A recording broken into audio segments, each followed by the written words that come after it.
അപ്പോൾ പ്രാരംഭത്തിൽ ദൈവാലയം പലതായിട്ട് പഠിക്കുമ്പോൾ നിങ്ങൾക്കറിയാം, അത് സമാഗമന കൂടാരം. മോശ മുഖാന്തരം ദൈവം തമ്പുരാൻ മരുഭൂമിയിൽ തീർത്ത സമാഗമന കൂടാരം. ഞാൻ അവരുടെ നടുവിൽ വസിക്കുവാൻ അവരെനിക്കൊരു വിശുദ്ധ മന്ദിരം പണിക്കണം, ആലയം. രണ്ട്, ശലോമോന്റെ ദൈവാലയം. അത് ശലോമോൻ ദൈവാലയം പണിതതും അതിനുള്ള ക്രമീകരണങ്ങളൊക്കെ പുസ്തകത്തിൽ പഠിക്കുന്നുണ്ട്. ആ ഭാഗത്തേക്കൊന്നും പോകുന്നില്ല. തൻ്റെ അപ്പൻഡിസിനെ ഹീരാമിനോട് തടി ചോദിച്ചു. അപ്പോൾ പറഞ്ഞു ആവശ്യം പോലെ വെട്ടാൻ പറഞ്ഞു. അപ്പോൾ ശലോമോൻ പറയുന്ന കാര്യമുണ്ട്, ഞങ്ങളുടെ ആൾക്കാർ മരം വെട്ടാൻ അത്ര പോരാ, വെട്ടിയാൽ ഏക്കുന്നുമില്ല മുറിയുന്നുമില്ല. അപ്പൊ അതുകൊണ്ട് നിങ്ങളുടെ ആൾക്കാർ സീതോന്യര് മരം വെട്ടാൻ മിടുക്കരാ. ചിലര് 10 കൊല്ലം വെട്ടുമ്പോൾ ജാതം വെട്ടാത്തൊരു തള്ളേനെ കിട്ടുള്ളൂ രക്ഷിക്കപ്പെടുത്തി. അമ്മ വേണ്ടെന്നല്ല, അമ്മ അത്യാവശ്യം 10 കൊല്ലം പ്രവൃത്തി കിട്ടിയതാ. ആ ദേശത്തോ യൗവനക്കാരുണ്ട്, ഒരെണ്ണത്തിനെ കിട്ടുകയില്ല, വെറുതെ ഇങ്ങനെ വെട്ടി നടക്കുക. ചാത്തം പെടാത്തൊരമ്മയും തോത്രം പറയാത്തൊരപ്പനും ഇതിനെ വെച്ചോണ്ടാ തീ കത്തിക്കുക, എന്നിൽ തള്ള കത്തുകയില്ല, ഈ അപ്പനോട്ട് ബലപ്പെടുകയില്ല. അപ്പൊ ഞങ്ങളുടെ ആൾക്കാർ മരം വെട്ടാൻ അത്ര പോരാ, നിങ്ങളുടെ ആൾക്കാർ മരം വെട്ടാൻ മിടുക്കരാ. അങ്ങനെ സീതോന്യരെ പറഞ്ഞ് മരം വെട്ടാൻ ലെബനോൻ വനത്തിലോട്ട് കയറ്റി നല്ല വൃക്ഷങ്ങൾ അതിന്റെ ക്രമത്തിൽ വെട്ടിക്കെടുത്ത് കൂട്ടിക്കെട്ടി, ഭാഗമൊന്നും വിവരിക്കുന്നില്ല, നദി വഴി കടത്തിക്കൊണ്ടുവന്ന് സൂബിൽ കൊണ്ടുവന്നപ്പോൾ ആൾക്കാർ വലിച്ച് കരക്ക് കയറ്റി കൊണ്ടുവന്ന് പണിത ശലോമോന്റെ ആലയം എന്ന് പറഞ്ഞാൽ ഈ തടി വെള്ളത്തിൽ കൂടെ കയറി വേണം ആലയത്തിന് ഉപയോഗപ്പെടാൻ എന്ന് പറഞ്ഞാൽ, ഇന്ന് രാത്രി രക്ഷിക്കപ്പെട്ടിട്ട് സ്നാനപ്പെടാത്ത ആരേലും ഉണ്ടെങ്കിൽ നിന്നോട് ഇന്ന് രാത്രി വചനത്തിൽ കൂടെ പറയുക, നീ പിതാവിന്റെയും പുത്രന്റെയും പരിശുദ്ധാത്മാവിന്റെ നാമത്തിൽ സ്നാനപ്പെടണം. സ്തോത്രം. അത് അത്യാവശ്യ കാര്യമാണ്. ചിലരെ സ്നാനത്തിന്റെ കാര്യം പറയുമ്പോൾ ആട് നിൽക്കും പോലാ നിൽക്കുന്നത്, ഇറങ്ങുകയല്ല, നീ സ്നാനപ്പെട്ടേ ഒക്കുള്ളൂ. അത് ദൈവത്തിന്റെ പ്രമാണമാണ്. അത് അങ്ങനെ പണിത ശലോമോന്റെ ആലയം. പിന്നെ ആ ശലോമോന്റെ ആലയം നശിച്ചു പോയി.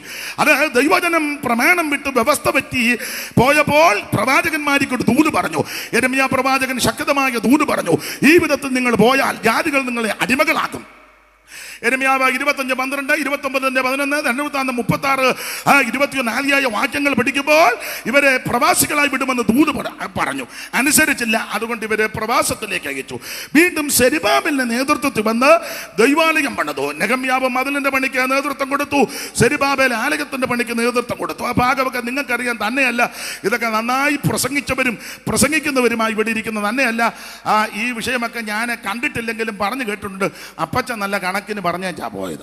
അപ്പൊ അതുകൊണ്ട് അതിലോട്ടൊന്നും ഞാൻ കൈവെക്കുന്നില്ല, വെറുതെ എന്തിനാ അസ്വസ്ഥത ഉണ്ടാക്കുന്നത്. അല്ലാതെ തന്നെ എൻ്റെ മേൽ കൈവച്ചുകൊണ്ടിരിക്കുകയാണല്ലോ. അപ്പം പിന്നെ പുതിയൊരു കൈ ഇനിയും വരേണ്ട കാര്യമില്ല. അപ്പൊ ചുരുക്കി പറഞ്ഞാൽ അങ്ങനെ രണ്ടാമത് ആലയം സെരുബാബേലിന്റെ നേതൃത്വത്തിൽ പണിത ആലയം. ഈ ആലയവും പിന്നെ ഹെരോദാവ് ഒന്ന് പുതുക്കി പണിതു യേശു ക്രിസ്തുവിന്റെ കാലയളവിൽ. ഭാഗം നിങ്ങൾക്കറിയാം. എന്നാൽ ആ ആലയവും കല്ലിന്മേ കല്ലില്ലാതെ യേശിച്ചു.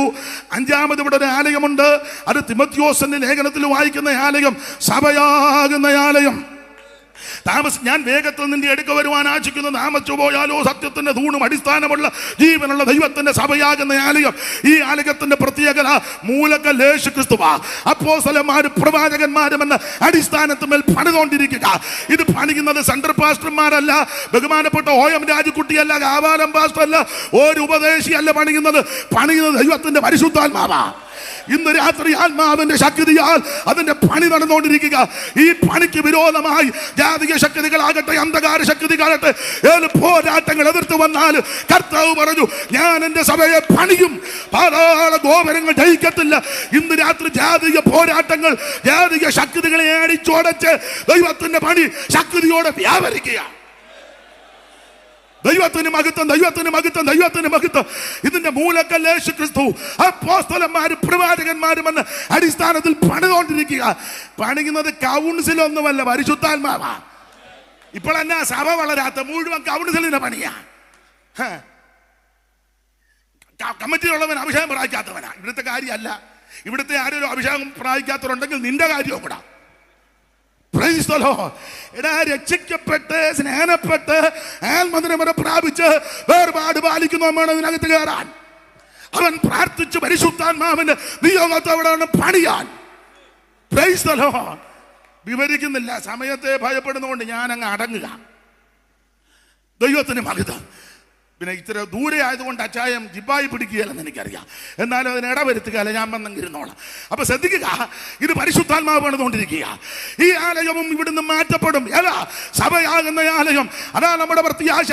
തെസ്സലോനിക്കർ 4:16 കർത്താവ് തൻ ഗംഭീരനാദത്തോടും പ്രധാന ദൂതന്റെ ശബ്ദത്തോടും ദൈവത്തിന്റെ കാഹളത്തോടും കൂടെ സ്വർഗ്ഗത്തിൽ നിറങ്ങി വരുമ്പോൾ രക്ഷിക്കപ്പെട്ട് സ്നാനപ്പെട്ട് ആത്മസ്നാനം പ്രാപിച്ച് വേർപാട് പാലിക്കുന്ന ജീവനുള്ള ദൈവത്തിന്റെ സഭ ഇവിടുന്ന് എടുക്കപ്പെടും. അതാണ് നമ്മുടെ പ്രത്യാശ. അത് ഭാഗ്യകരമായ പ്രത്യാശയാണ്. പ്രത്യാശ വർദ്ധിക്കും. നൻ പ്രാണനാഥനെ പ്രാപിഞ്ചിറാകനി കേകിയെന്ന പ്രത്യാശ വർദ്ധിക്കും.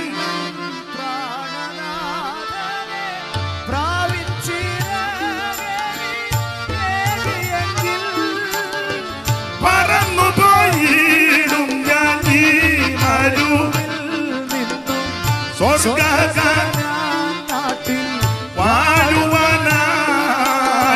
പറന്നു പോയിടും ഞാൻ സ്വർഗ്ഗനാട്ടിൽ വാഴുവാനായി. പ്രത്യാശ വർദ്ധിക്കും.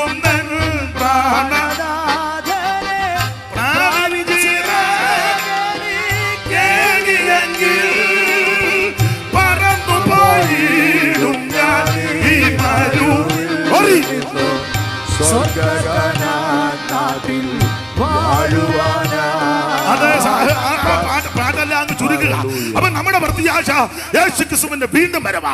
ഇന്ന് രാത്രി എന്നെ കേൾക്കുന്ന ആരും കർത്താവിന്റെ വരവിൽ കൈവിടപ്പെട്ടു പോകരുത്. ഇവിടെ സ്ഥാനം കിട്ടിയില്ലെങ്കിലും മാനമില്ലെങ്കിലും പേരും പ്രശസ്തി അവൻ കട്ടവെട്ടി ഫോട്ടോയും ഒന്നും വെച്ചില്ലെങ്കിൽ നീ നിത്യരെ കാണണം. ഒരു കുഞ്ഞുങ്ങൾ കൈവിടപ്പെട്ടു പോകരുത്. സ്റ്റേജിൽ നിൽക്കാൻ ഒത്തില്ലെങ്കിലും അവൻ ഇപ്പോഴൊക്കെ സ്റ്റേജിൽ കയറുന്നത് കാശ് കൊടുത്താ ചിലർ കയറുന്ന. ഇവിടുത്തെ അല്ലേ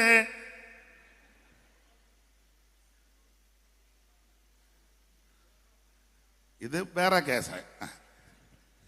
പലയിടത്തും കാശ് കൊടുത്താൽ പ്രസംഗിക്കാൻ സമയം കൊടുക്കും. കാശ് കൊടുത്താൽ എന്നതാ പറയുന്ന പുള്ളിക്ക് പോലും വെളിവില്ല.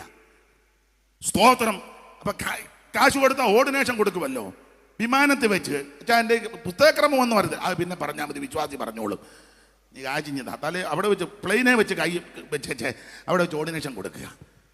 എന്തുവാന്ന് ഒരു കാര്യം പറയും, ഇത് അഭിഷിക്തന്മാർ ചെയ്യേണ്ട ശുശ്രൂഷകളാണ്. അതിന് അഭിഷേകം വ്യാപരിക്കണം. ദൈവത്തിന്റെ മഹത്വം അട്ട ഭാഗമൊന്നും വിസ്തരിക്കുന്നില്ല. 6-ാമത്തെ ഒരാലയമുണ്ട്, 7-ാമത്തെ ഒരാലയമുണ്ട്. ആമൻ തുടർന്നുള്ള ഭാഗം എടുക്കുന്നില്ല. എന്നാൽ വായിച്ച കുറുവാക്യത്തോട് കൂട് പുലർത്തണം. ഇവിടെ ദൈവാലയത്തിൽ നിന്ന് മഹത്വം പടിപടിയായിട്ട് നഷ്ടപ്പെട്ടു. നമുക്കറിയാം, ശലോമോന്റെ ആലയവും ദൈവാലയവും പഠിക്കുമ്പോൾ ആലയത്തിൽ പലവിധ ഉപകരണങ്ങളുണ്ട്. അതിൽ പ്രധാനപ്പെട്ട ഒരു ഉപകരണമാണ് പെട്ടകം. 2.5 മുഴം നീളം 1.5 മുഴം വീതിക്ക് പെട്ടകം. ഇതിന്റെ മുകളിൽ ഒരു വക്കുണ്ട്. 2.5 മുഴം നീളവും 1.5 മുഴം വീതിക്ക് പെട്ടകം. ഇതിനകത്ത് ഇതിന്റെ മുകളിൽ ഒരു വക്ക്, ഒരു പലക ചാർത്തിയിരിക്കുന്നു. 2 കെറൂബുകൾ മുഖത്തോട് മുഖം ചേർന്ന് ഇങ്ങനെ നിൽക്കുന്നു. അതിന്റെ മുഖം താഴോട്ട് നോക്കി നിൽക്കുന്നു. ആ ഭാഗത്തേക്കൊന്നും പോകുന്നില്ല, വ്യാഖ്യാനിക്കാൻ നിങ്ങൾക്കറിയാം. ഇങ്ങനെയുള്ള പെട്ടകം. പെട്ടകത്തിനകത്ത് 3 കാര്യം: മന്നായിട്ട് വെച്ച പൊൻപാത്രം, അകരോന്റെ തളർത്തുപടി, നിയമത്തിന്റെ കൽപ്പലക. ഇതാണ് ഈ പെട്ടകം. അപ്പോൾ ഈ കെറൂബിന്റെ നടുവിലായി ചേർത്ത് കിട്ട പലകയിലാണ് ശെക്കേന അല്ലെങ്കിൽ യഹോവയുടെ മഹത്വം വന്ന് നിൽക്കേണ്ടത്. എന്നാൽ യെഹെസ്കേൽ കണ്ടത് അവിടെ നിൽക്കേണ്ട മഹത്വം അവിടെ നിന്നില്ല. ഇത് കെറൂബിന്റെ മേളിൽ പോയി നിന്നു. കെറൂബിന്റെ മേളിൽ പോയ മഹത്വം അവിടെ നിന്നില്ല. ഇത് വാതിക്കലോട്ട് പോയി. വാതിക്ക പോയ മഹത്വം അവിടെ നിന്നില്ല. ഇത് ഉമ്മരപ്പടിയുടെ മീതെ പോയി. ഉമ്മരപ്പടിയുടെ മീതെ പോയ മഹത്വം അവിടെ നിന്നില്ല. ഇത് പർവ്വതത്തിന്റെ മുകളിൽ പോയി. താഴോട്ട് പിടിക്കുമ്പോൾ പർവ്വതത്തിന്റെ മുകളിൽ പോയ മഹത്വം അവിടെ നിന്നില്ല. ഇത് വന്നെടുത്തോട്ട് പോയി. എന്ന് പറഞ്ഞാൽ ദൈവാലയത്തിൽ നിന്ന് ദൈവത്തിന്റെ മഹത്വം പടിപടിയായിട്ട് നഷ്ടപ്പെട്ടു. ഈ യെഹെസ്കേൽ പ്രവചനത്തിൽ മഹത്വം നഷ്ടപ്പെടാൻ പല കാര്യമുണ്ട്. അതെല്ലാം വിവരിക്കുന്നില്ല. 1 ഡംഭം, 2 ദുശാഠ്യം, 3 കടുത്ത നെറ്റിയും കഠിനഹൃദയവും, 4 മത്സരം, 5 ചുള്ളി കൊണ്ടുവന്ന് മൂക്കത്ത് തൊടിവിക്കുന്നു. അതാ പിന്നീട് കുരിശുബന്ധനമായത്, ശ്ലീബാബന്ധനം. മനുഷ്യപുത്രരായി ഇവർ ചെയ്യുന്ന കാര്യം കണ്ടില്ലോ. ഓരോരുത്തരും ചുള്ളി കൊണ്ടുവന്ന്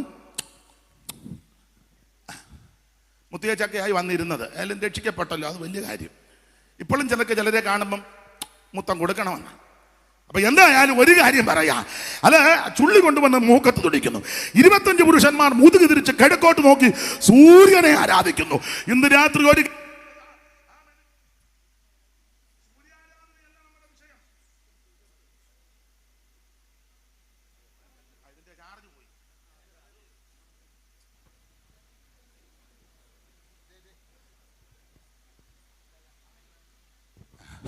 പണ്ടൊരുത്തം പറഞ്ഞ മുടിയാന്നേരത്ത് മുട്ടിട്ടെന്ന് പറഞ്ഞ പോലെ അതും പോയി.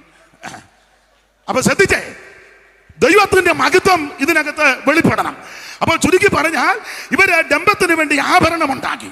മഹത്വം നഷ്ടപ്പെടാനുള്ള കാര്യം ഡംബത്തിന് വേണ്ടി ആഭരണം. ഞാൻ 75ാമത്തെ പ്ലാറ്റിനം ജൂബിലി കൺവെൻഷനോട് പറയാം, ആഭരണഭ്രമം പാപമാണ്. ഇപ്പൊ കുറെ ഊളം പാസ്റ്റർമാർ ഇറങ്ങിയിട്ട് പറഞ്ഞു ആഭരണം എന്ന കുഴപ്പമില്ലെന്ന്. എടാ, ആഭരണം വർജിച്ച് വേർപാട് പാലിച്ച് പ്രമാണമാ പെന്തിക്കോസ്ത്. നിങ്ങൾ ഇഷ്ടമുണ്ടോ സ്തോത്രം പറഞ്ഞാൽ മതി. Price the Lord. അനേക മാതാക്കളും പിതാക്കന്മാരും ആക്ഷേപങ്ങളും നിന്ദകളെ സഹിക്കാൻ ഒരു കാരണം കമ്മലുമാലെ ഊരിയതാ.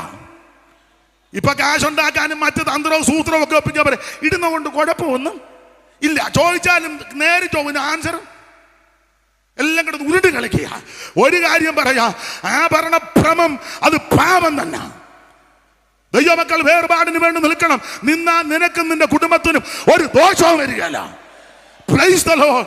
എത്ര മാതാക്കൾ തല്ലുകൊണ്ട് ഊപ്പാട് വന്ന് കമ്മലുമാല ഇടാഞ്ഞിന്. പക്ഷേ ഇടി കൊണ്ടതല്ലാതെ ഇട്ടിട്ടില്ല.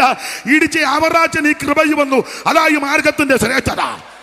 ആഭരണഭ്രമം പാപമാ, അത് പാപം തന്നെ. ആ ഭാഗത്തേക്ക് ഇപ്പൊ പോകുന്നില്ല. അപ്പൊ ഡംബത്തിന് വേണ്ടി ആഭരണം, മ്ലേച്ഛതകള്, പ്രമേണം വിട്ടുള്ള യാത്രകൾ, ഇതുകൊണ്ടൊക്കെ യഹോവയുടെ മഹത്വം നഷ്ടപ്പെട്ടു. എന്നാൽ ആ മഹത്വം മടങ്ങി വരുന്ന വിഷയത്തിലേക്ക് പോകുന്നില്ല. ഇതുപോലെ ഇസ്രായേൽ പണ്ട് യഹോവയുടെ മഹത്വം നഷ്ടപ്പെട്ടു. ഈ മഹത്വം നഷ്ടപ്പെട്ടു. പക്ഷേ ആ മഹത്വം നഷ്ടപ്പെട്ട നടുവിലും യെസക്കേലിനോട് ദൈവം ഇടപെട്ടു. നിങ്ങൾക്കറിയാം, വചനം പഠിക്കുന്നവർക്കറിയാം, യെഹെസ്കേൽ ഒരിക്കൽ മൂപ്പന്മാരുടെ മധ്യത്തിലിരിക്കുമ്പോൾ കൈ പോലെ വന്ന് നീണ്ടു വന്ന് യെഹെസ്കേലിന്റെ മുടിക്കുത്തിന് പിടിച്ചു. ആത്മാവ് ഈ മുടിക്കുത്തിന് പിടിച്ച് ആകാശത്തിന് ഭൂമിക്ക് മധ്യ ഉയർത്തി. വായിച്ചാട്ടെ 8-ാം അധ്യായത്തിന്റെ 1 മുതൽ. യെഹെസ്കേൽ 8-ന്റെ 1 മുതൽ എന്ന് വായിച്ചാട്ടെ പെട്ടെന്ന്. 6-ാം ആണ്ട് 6-ാം മാസം 5-ാം തീയതി ഞാൻ വീട്ടിലിരിക്കുകയും യഹൂദ മൂപ്പന്മാർ എന്റെ മുമ്പിൽ ഇരിക്കുകയും ചെയ്തപ്പോൾ അവിടെ യഹോവയായ കർത്താവിന്റെ കൈ എന്റെ മേൽ വന്നു. അപ്പോൾ ഞാൻ മനുഷ്യ സാദൃശ്യത്തിൽ രൂപം കണ്ടു. അവന്റെ അര മുതല് കീഴോട്ട് തീ പോലെയും, അവന്റെ അര മുതൽ തീ പോലെയും, അവന്റെ അര മുതൽ മേളോട്ട് ശുക്ലശ്രവണത്തിന്റെ പ്രഭ പോലെയുമായിരുന്നു. അവൻ കൈ പോലെ വന്ന് നീട്ടി. പിന്നെ എന്നെ തലമുടിക്ക് പിടിച്ചു. ആത്മാവെന്നെ ആകാശത്തിന്റെ ഭൂമിയുടെ ആകാശത്തിന്റെ മധ്യ ഉയർത്തി. ഇങ്ങോട്ട് നോക്കിയേ, അടുത്ത വാക്ക് ഞാൻ പറയുമ്പോൾ വായിക്കണേ, എന്നെ നോക്കി വെച്ചേ. അപ്പൊ ശ്രദ്ധിക്കുക, ഈ മുടിക്കുത്തിന് പിടിച്ചേച്ച് മേപ്പോട്ട് കൊണ്ടുപോയി. ഈ സാധാരണ മുടിക്കുത്തിന് പിടിച്ച് വലിക്കുമ്പം വേദന ഉണ്ടാകും. മക്കളെക്കാളും കുറച്ചുകൂടെ കരുണയും ആർദ്രതയും സ്നേഹവും കൊച്ചുമക്കളോടാ എന്ന് എനിക്കായിട്ടില്ല, അതുകൊണ്ട് പറയാനൊക്കത്തില്ല. ആയവരൊന്ന് പറഞ്ഞാട്ടെ. എൻ്റെ പാസ്റ്ററായി നാശം പിടിച്ച കിറക്കം കാരണം അങ്ങനൊന്നും അല്ല. കൊച്ചുമക്കളോട് ഇവിടെ യോസേപ്പിന്റെ മടിയിലല്ലയോ യോസേപ്പിന്റെ മകനാകുന്ന മനശയുടെ മകനാകുന്ന മാഗീരിന്റെ മക്കൾ വളർന്നത്. കൊച്ചുമക്കളൊരു അനുഗ്രഹമാണ്. കൊച്ചുമക്കളുള്ളവർ കണ്ടമാനം ദൈവത്തെ സ്തുതിച്ചോണം. മക്കളുള്ളവർ ഇച്ചിരൂടെ കുറച്ച് മതി. കൊച്ചുമക്കളുള്ളവരാ കുറച്ചുകൂടെ. അപ്പൊ ചുരുക്കി പറഞ്ഞാൽ അങ്ങനെയുള്ള കൊച്ചുമക്കള് അപ്പച്ചന്റെ താടിയേല് വീശി കൊണ്ട് താടിയല്ലേ മുടി പിടിച്ച് അമ്മയുടെ മുടിക്ക് വല്യമ്മയുടെ മുടിക്ക് പിടിച്ച് വലിക്കുമ്പോൾ വേദന കൊണ്ട് പൊളഞ്ഞാച്ച് ഇങ്ങനെ, അയ്യോ കൊച്ചേ വിടെ, ഇങ്ങനെ വേദനയാണ്. അപ്പൊ ആത്മാവ് അങ്ങോട്ട് വന്ന് കൈപോലെ വന്ന് നീട്ടി മുടുക്കുത്തിന് പിടിച്ച് മേപ്പോട്ട് കൊണ്ടുപോകുക. അതിവേദനയാൽ പൊളയുകയാ. ഞാനൊരു കാര്യം ദൈവമക്കളോട് പറയാം, നിന്റെ ജീവിതത്തിൽ ചില അതിവേദന വരുന്നത് ദൈവം നിന്നെ മറന്നതല്ല, ദൈവം നിന്നെ ഉപേക്ഷിച്ചതല്ല, ദൈവം നിന്നെ തള്ളിക്കളഞ്ഞതല്ല, ദൈവം നിന്നെ നശിപ്പിക്കുകയല്ല, ശത്രുവിന്റെ കയ്യിൽ കൊടുക്കാനല്ല. പിന്നെ എന്തിനാണെന്നറിയാം അതിവേദന? ദൈവദാസനെ അതിവേദന വന്നപ്പോൾ അടുത്ത വാക്യം വായിച്ചാട്ടെ. ആത്മാവെന്നെ ഭൂമിയുടെയും ആകാശത്തിന്റെ മധ്യ ഉയർത്തി. ദിവ്യ ദർശനങ്ങളിൽ യെരൂശലേമിൽ എന്ന് പറഞ്ഞാൽ ചില വേദനകളും ശോധനകളും വരുന്നത് നിന്നെ തകർക്കാനും മുടിക്കാനും, മുമ്പേ പാടിയ പാട്ട് പോലെ കർത്തദാസൻ പറഞ്ഞതുപോലെ മുടിച്ചു കളയാനല്ല, നിനക്ക് ദിവ്യ ദർശനം നൽകാനാ.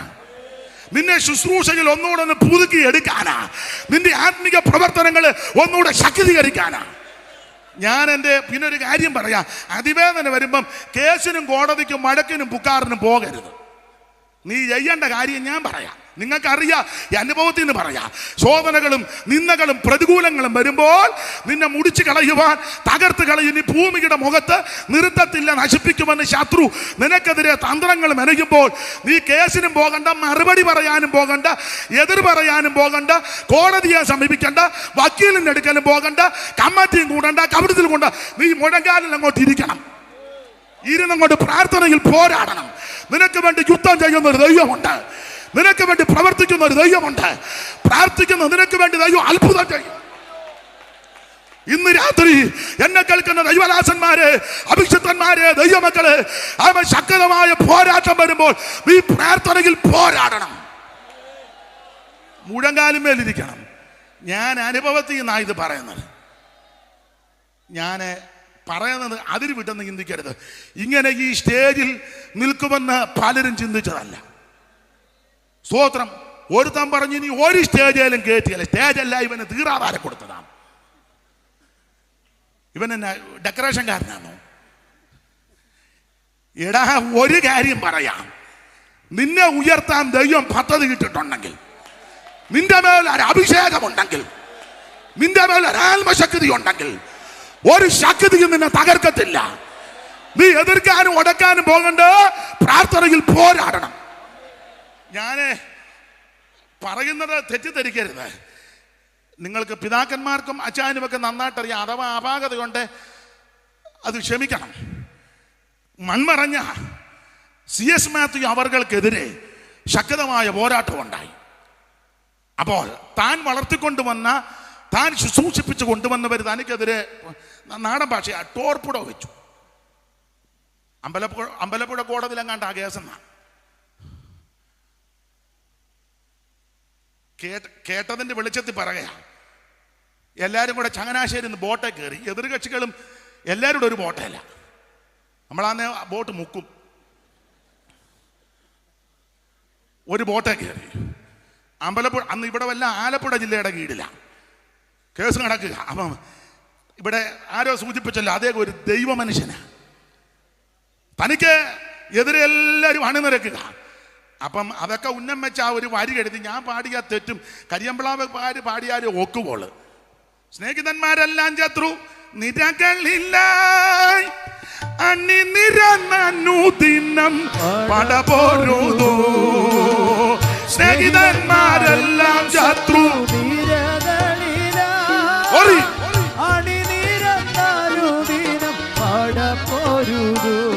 മതി. അങ്ങനെ ഇന്നേ അങ്ങനെ പാടാൻ ഒക്കുള്ളൂ. ഈരണ്ട് മതി. പുട്ടിനിടെ പീര ഇടുമല്ലോ, ഒത്തിരി തേങ്ങ ഇടുകയല്ലോ, ഇച്ചിരി തേങ്ങ. അപ്പൊ കുത്തി എടുക്കാനും ഒക്കും. അത് മതി, ഇന്ന് അത് മതി. ഒരു ദിവസം പശുവിനെ വഴിയിലും കെട്ടാണ്. അപ്പൊ ശ്രദ്ധിക്കുക, അവരെ നോക്കി അനാവശ്യം ഒന്നും പറഞ്ഞില്ല, വായി വരുന്നൊന്നും വിളിച്ചു പറഞ്ഞില്ല, തൂലിക ചലിപ്പിച്ചു. ഇപ്പോഴും പാടിയിട്ട് ഉണർവുണ്ടാവുകയല്ലേ.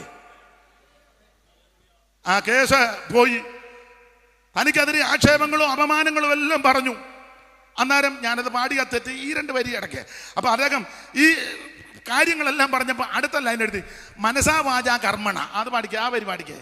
മനസാ വാച കർമ്മണ അറിയാതുള്ള ദൂഷണങ്ങളവധിയായി പരത്തുകിലും.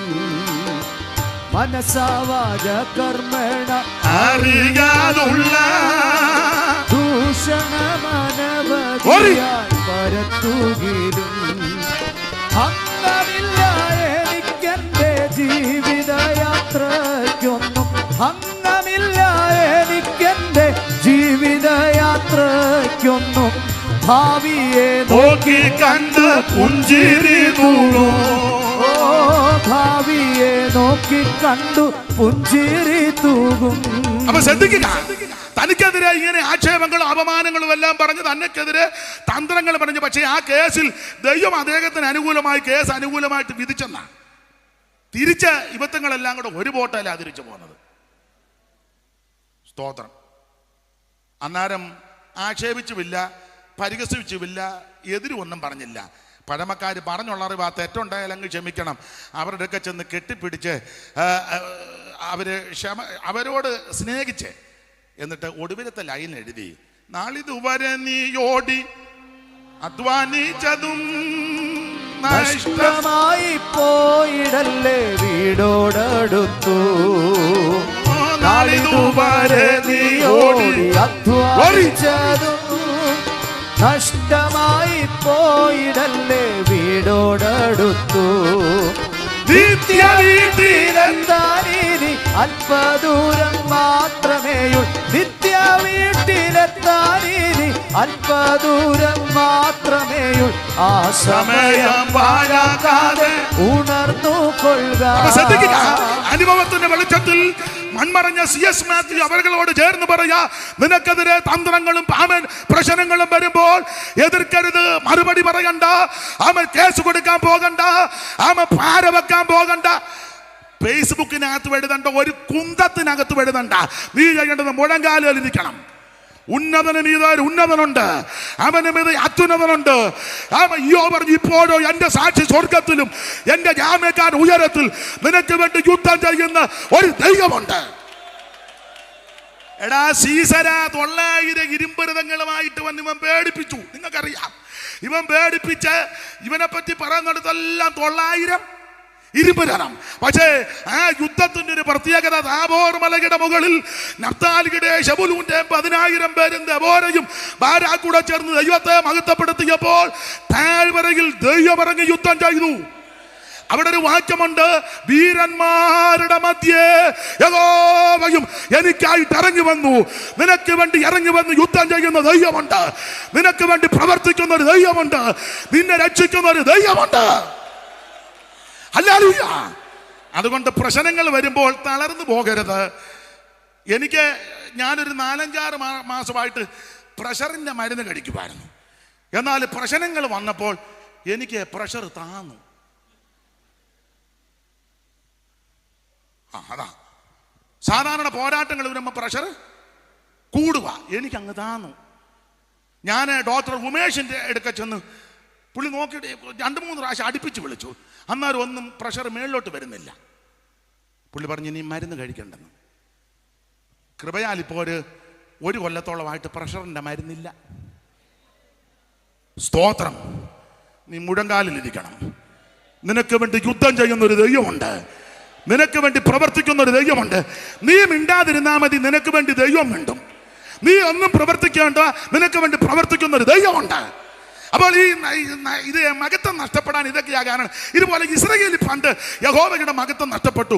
ഏലിയുടെ കാലത്ത്, ഒന്ന് വായിച്ചോ മോനെ, ഏലിയുടെ പിള്ളേർ അത്ര നല്ലതല്ലായിരുന്നു. ഏലിയുടെ കാലത്ത് യഹോവയുടെ മഹത്വം നഷ്ടപ്പെട്ടു. ഏലിയുടെ പിള്ളേർ അത്ര പരിവക്കേട് നല്ലതല്ല. വായിച്ച 2:12, 2:13, 2:17, 2:22, 3:1. പെട്ടെന്ന് വായിച്ചോ, പെട്ടെന്ന് വായിച്ചോ. 2:12.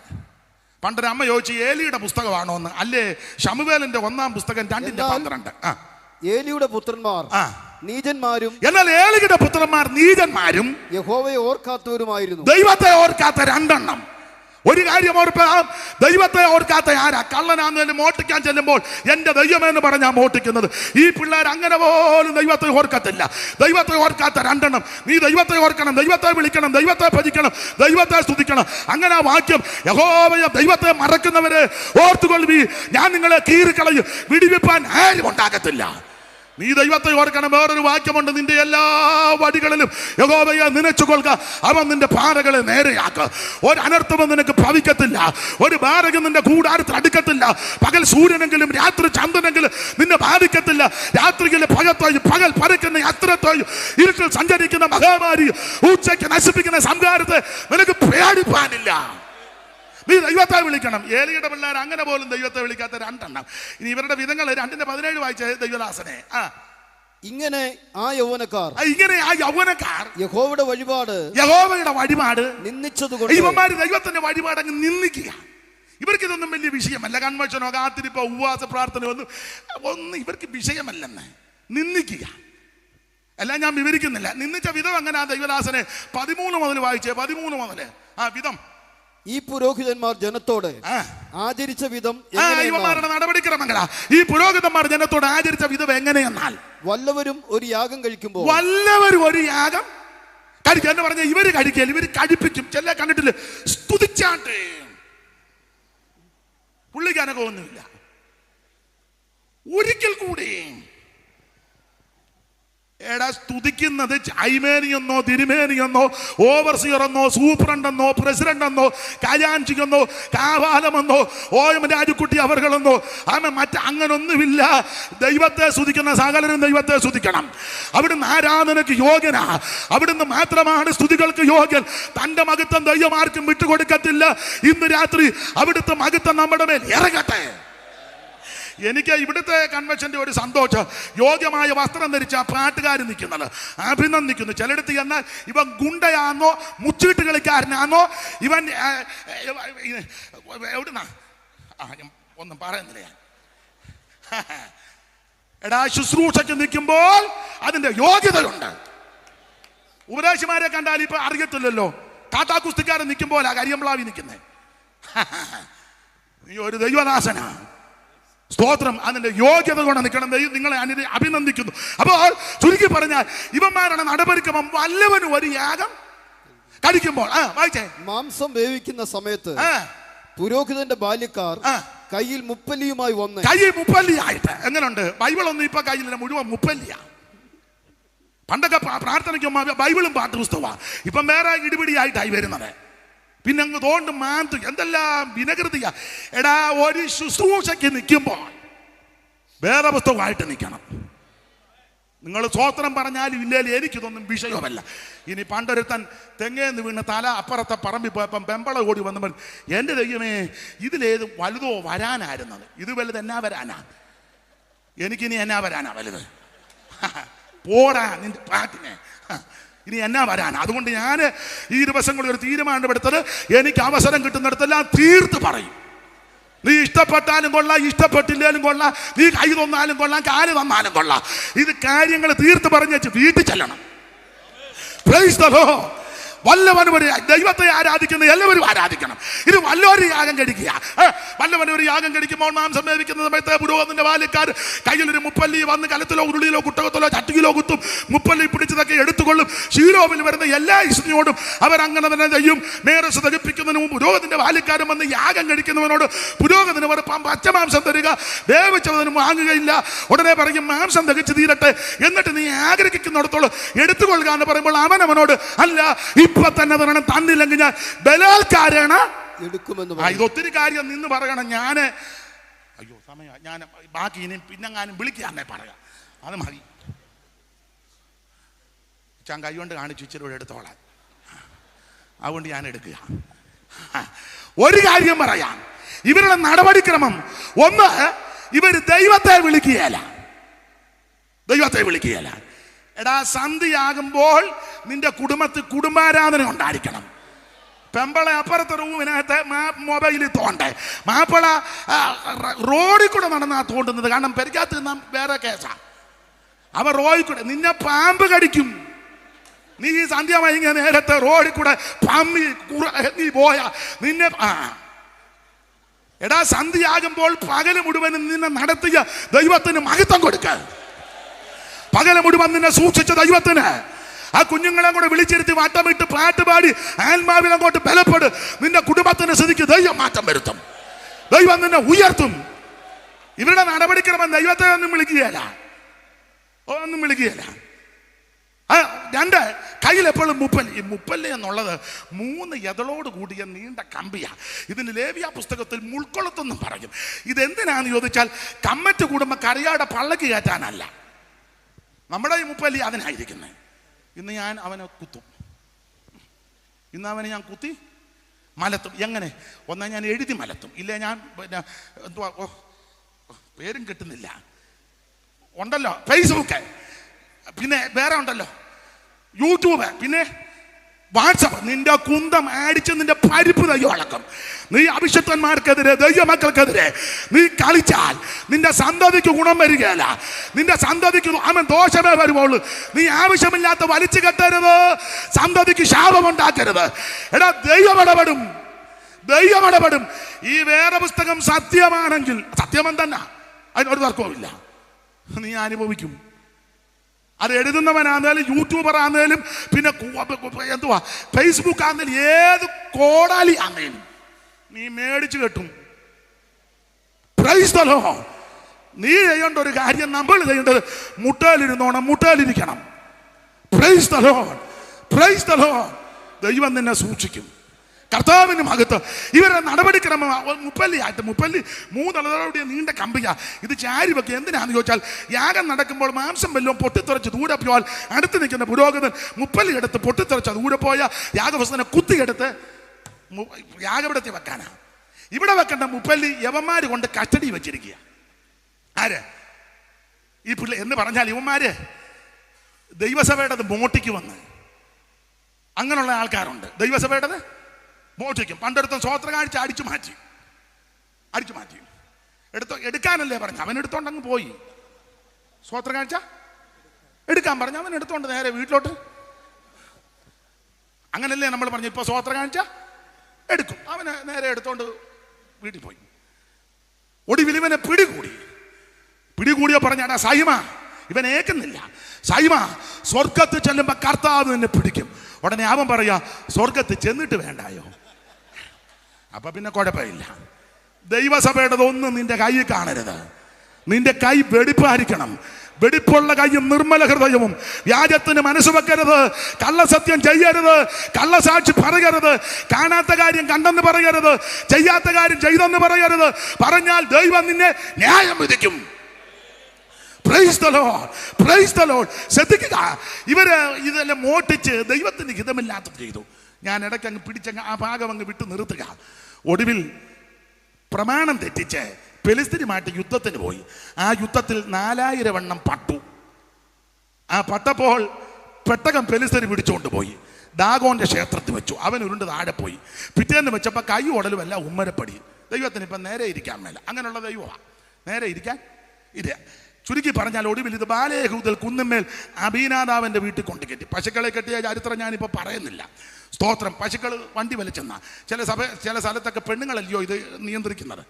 വീട്ടിലാന്നേലും അച്ചായൻ പറയാം മോളി അങ്ങനെ മിണ്ടാതിരിക്കേ. നീ പറ. പുള്ളി ഇങ്ങനെ ആനക്കാരൻ നടക്കുമ്പോൾ തോട്ടിയും വളയുമായിട്ട് പുറകെ നടക്കുക. ആന നിൽക്കുമ്പോൾ അതങ്ങോട്ട് ചാരി വെച്ചേക്കും. 2 പശുക്കൾ. അതൊന്നും ഞാൻ വിവരിക്കുന്നില്ല. ഞാനങ്ങ് അടങ്ങുക. ഇന്ന് ചുരുക്കി പറഞ്ഞാൽ ഈ പെട്ടക ഒടുവിൽ ബാലേഹൂദൽ കുന്നുമേൽ അബീനാദാന്റെ വീട്ടിൽ കൊണ്ട് കയറ്റി. ഏതാണ്ട് 70 കൊല്ലത്തോളം ഇരുന്നെന്ന. ചുരുക്കി പറഞ്ഞാൽ ഈ അങ്ങനെ മകത്വം നഷ്ടപ്പെട്ടു. ഏലിയുടെ പിള്ളേർ 2 എണ്ണം പട്ടുപോയി. ഫിനെഹാസിന്റെ ഭാര്യ പൂർണ്ണ ഗർഭവതിയാ. ദൈവത്തിന്റെ പെട്ടകം പിടിപെട്ടു പോകുകയും അമ്മാവിയെ പറയും ഭർത്താവിനെ ഓർത്തിട്ട് പറയുക മകത്വം ഇസ്രായേലിന് പോയി. എന്നാൽ ചുരുക്കി പറയാ ഈ മകത്വം ഒരുവൻ തിരികെ കൊണ്ടുവന്നു. അതാണ് ദാവീദ്. ഇസ്രായേലിന്റെ മധുരഗായകനായ ദാവീദ് മകത്വം തിരികെ കൊണ്ടുവന്ന് വിവരിക്കുന്നില്ല. ദാവീദ് രാജാവായി കഴിഞ്ഞപ്പോൾ, അഭിഷിക്തനായി കഴിഞ്ഞപ്പോൾ പറഞ്ഞു നമുക്ക് യഹോവയുടെ പെട്ടകം കൊണ്ടുവരണം. ആദ്യത്തെ പോക്ക് കുഴഞ്ഞു. കാരണം 30,000 ബിരുദന്മാരാ. ഇപ്പം സഭയ്ക്കകത്ത് വേർപാടും ശുദ്ധിയും പ്രാപിക്കുന്നവർ ചുരുക്കമാ. എല്ലാം ബിരുദന്മാരാ. അവരാ നിയന്ത്രിക്കുന്നത്. ബിരുദന്മാര് 30,000 ബിരുദന്മാര് മാറ്റിക്കുന്നു. പക്ഷേ ആ യാത്ര പാളിച്ചയായിരുന്നു. പെട്ടകം വണ്ടിക്കകത്ത് കയറ്റി. പെട്ടകത്തിനകത്ത് 3 കാര്യം പ്രധാനം. ഒരു കാളെ പിടിച്ച് പെട്ടകത്തിന് കെട്ടി, വണ്ടിക്ക് കെട്ടി. പെട്ടകം എടുത്ത് വണ്ടിയെ വെച്ചു. പാട്ടും പാക്കെ പാടി അടിച്ചു തുള്ളിപ്പാടി വീണം മുരജ നമ്പൂര് കൈത്താളം ഇലത്താളം ആരിത്രം അടിച്ചു തുള്ളിപ്പാടി. നമ്മളത് പറയും ഭയങ്കര ഉണർവാന്ന് പറയും. അതെന്നെ അയ്യോ അമേരിക്ക നിറയ്ക്കുവൻ നിന്നടിക്കുകയെന്ന് പറഞ്ഞു. ഭയങ്കര ഉണർവാണ്. അവന് കുന്തമെല്ലാം വെച്ചോണ്ടാ അടിക്കുന്നത്. തുരുക്കി പറഞ്ഞ് അടിച്ചു തുള്ളിച്ചാടി നാഗോന്റെ കളത്തിൽ കയറിയപ്പോ കാള വരണ്ടു. എടാ കാളക്കറിയാമോ പെട്ടകം എന്നാ, മന്ന എന്നാ, വടി എന്നാ, പാത്രം എന്നാ? കാളയ്ക്ക് വല്ല ബോൾ, മൂരിക്കാളയ്ക്ക് വല്ല ബോലോ ഉണ്ടോ? ആത്മീയ ലോകത്ത് ഒത്തിരി മൂരി ഇറങ്ങിയിട്ടുണ്ട്. അതുകൊണ്ടാണ് ഇത് അതപ്പറിക്കുന്നത്. ഇതിനകത്ത് സ്തോത്രം പ്രമേണത്തിൽ നിൽക്കുന്നവൻ വേണം. കാള വരണ്ടപ്പോൾ വണ്ടി ഇളകിയപ്പോൾ പെട്ടകം അനങ്ങിയപ്പോൾ പെട്ടകത്തെ വട്ടം പിടിച്ചു. ഇവൻ തട്ടിപ്പോയി. ദാവീദ് ഞെട്ടിപ്പോയി. ദാവീദ് പറഞ്ഞു മന്നയും വേണ്ട, വടിയും വേണ്ട, ഒന്നും വേണ്ട, എങ്ങോട്ടെങ്കിലും കൊണ്ടുപോകാൻ. അച്ചാനല്ലയോ പറഞ്ഞ കൊണ്ടുവരാൻ. ഞാനാടാ പറഞ്ഞ കൊണ്ടുപോകാൻ. ചിലപ്പോൾ എൻ്റെ തലയായിരിക്കും ആദ്യം പോകുന്നത്. നോക്കിയപ്പം ഓബേദോമിൻ്റെ വീട്ടിൽ കൊണ്ടുവച്ചു. അധികം ഒന്നും വരുന്നില്ല. 3 മാസം. 3 മാസം കൊണ്ട് അവൻ്റെ കുടുംബത്തെയും ദൈവം അങ്ങ് അനുഗ്രഹിച്ചു. ഇതെടുക്കേണ്ടതുപോലെ എടുത്താൽ, ചുമക്കേണ്ടതുപോലെ ചുമന്നാൽ, ഇത് കൊണ്ടുപോകേണ്ടതുപോലെ കൊണ്ടുപോയാൽ നിനക്കും നിന്നെ സന്തതിക്കും അനുഗ്രഹമാണ്. 45-ാം സങ്കീർത്തനത്തിലോ അവന്റെ പിതാക്കന്മാർക്ക് പകരം അവന്റെ മക്കൾ ഇരിക്കും. അതാ ഇവിടെ കരിയമ്പ്ലാവിൽ നടക്കുന്നത്. പിതാക്കന്മാർക്ക് പകരം. വാക്യങ്ങൾ ഒത്തിരി ഉണ്ട്. ദിനവൃത്താന്തം 1-ാം പുസ്തകം 26-ന്റെ 2, 3, 4 ഒക്കെ വായിക്കുമ്പോൾ യോബേലോമിന്റെ മക്കളും കൊച്ചുമക്കളെ പറ്റി ചരിത്രമുണ്ട്. അവര് പ്രാപ്തന്മാരാ, പരാക്രമശാലികളാ. അവരെ ദൈവം ശുശ്രൂഷയ്ക്കാക്കി. നീ പ്രമാണത്തിന് വേണ്ടി നിന്നാൽ ദൈവം നിന്നെ ഉയർത്തും. ആ പെട്ടകം ദാവീദ് തിരികെ കൊണ്ടുവന്നു. 2-ാമത്തെ പോക്കിൽ വിശുദ്ധന്മാരുമായിട്ട് ചെന്ന് പെട്ടകമെടുത്ത് 6 ചുവട് വെച്ചപ്പോൾ ദാവീദ് പഞ്ഞിനൂലം കൊണ്ട് അങ്കി ധരിച്ച് അതിന്റെ മുമ്പിൽ നൃത്തം ചെയ്തു. 24-ാം സങ്കീർത്തനം 68-ാം സങ്കീർത്തനത്തിൽ കാണുക, സംഗീതക്കാർ മുമ്പിൽ നടന്നു, വീണക്കാർ പിമ്പിൽ, തപ്പ് കൊട്ടുന്ന കന്യകമാർ ഇരുപുറവും. അങ്ങനെ ആർപ്പോടും തൂര്യനാനത്തോട് ഈ പെട്ടകം തിരികെ കൊണ്ടുവരിക. ദൈവാലയത്തിലേക്ക് വന്ന് അതിനടിച്ച സ്ഥലത്ത് വന്നപ്പോൾ പറഞ്ഞു, വാതിലുകള് നിങ്ങളുടെ വലകളെ ഉയർത്തുവീൻ, പണ്ടേയുള്ള കഥകള് ഉയർന്നിരിപ്പീൻ, മഹത്വത്തിന്റെ രാജാവ് പ്രവേശിക്കട്ടെ. മഹത്വത്തിന്റെ രാജാവാരാ? ബലവാൻ വീര്യമായ യഹോവ. ഇന്ന് രാത്രി കരിയമ്പ്ലാവിൽ ദൈവത്തിന്റെ മഹത്വം വെളിപ്പെടട്ടെ. നിന്റെ കുടുംബത്തിൽ ദൈവത്തിന്റെ മഹത്വം വെളിപ്പെടട്ടെ. സഭയ്ക്കകത്ത് ദൈവത്തിന്റെ മഹത്വം വെളിപ്പെടട്ടെ. ഈ ദിവസങ്ങൾ ദൈവത്തിന്റെ മഹത്വം വെളിപ്പെടട്ടെ. ഈ സഭയെ ദൈവം ഉയർത്തട്ടെ. ഈ ദേശത്ത് ദൈവത്തിന്റെ മഹത്വം. ഇന്ന് രാത്രി ദൈവത്തെ സ്തുതിക്ക്, ദൈവത്തെ സ്തുതിക്ക്. നിന്റെ രോഗബന്ധനങ്ങൾ ഇന്ന് രാത്രി അടിയട്ടെ. ദൈവത്തിന്റെ മഹത്വം വെളിപ്പെടട്ടെ. ദൈവശക്തി ഇന്ന് രാത്രി വ്യാപരിക്കട്ടെ. ദൈവത്തെ മഹത്വപ്പെടുത്തി ആരാധിക്കുക. മഹത്വം ഇന്ന് രാത്രി ദൈവത്തിന്റെ മഹത്വം, ദൈവത്തിന്റെ മഹത്വം, ദൈവത്തിന്റെ മഹത്വം, ദൈവത്തിന്റെ മഹത്വം വെളിപ്പെടട്ടെ. ഹല്ലേലൂയ. ഒരിക്കൽ കൂടി ഹല്ലേലൂയ പാടാം. ഒരിക്കൽ കൂടി ഹല്ലേലൂയ പാടാം. എന്നെ ഈ ശുശ്രൂഷയ്ക്കിടെ കർത്തദാസന് സഭയ്ക്ക് നന്ദി. അച്ഛൻ പറഞ്ഞത് കൊണ്ട് ഞാൻ കുറച്ചു സമയം കൂടി എടുത്തു. അതിന് നന്ദി. ദൈവം നിങ്ങളെ അനുഗ്രഹിക്കട്ടെ. എളിയവനെ ഓർത്ത്, കുടുംബത്തെ ഓർത്ത്, അവിടെ ഒരു തിരുവല്ലായൊരു സഭയുണ്ട്, ഓർത്ത് പ്രാർത്ഥിക്കണമെന്ന് എല്ലാവരോടും അപേക്ഷിക്കുന്നു. ദൈവം നിങ്ങളെ എല്ലാവരെയും അനുഗ്രഹിക്കട്ടെ. പാട്ട് പാടണമെന്നുണ്ട്, അത് അവർ കൈകാര്യം ചെയ്തോളൂ. ഇവിടെ ഞാൻ പാടിയാൽ ഒക്കത്തില്ല, അത് നിങ്ങൾ പാടിയാലേ ഒക്കുള്ളൂ.